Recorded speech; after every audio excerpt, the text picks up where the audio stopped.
jedhani akkamiin anaaniin argelata amalli hoona badeer ergasi maranaan beekadhu tataata gaadidduun isaanii gaaddisa abaseera kunoo farakeetti yaada keeni yoo bulchee warisiisa na dhoowweera kunoo dhageetti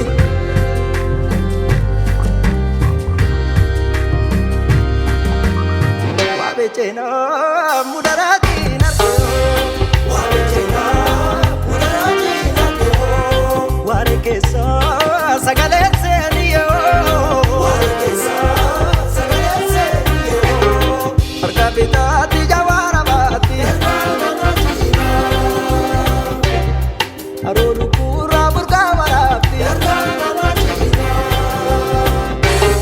dhaggee jeegaa naawusee madaatti waabechena mudaraatiin argoo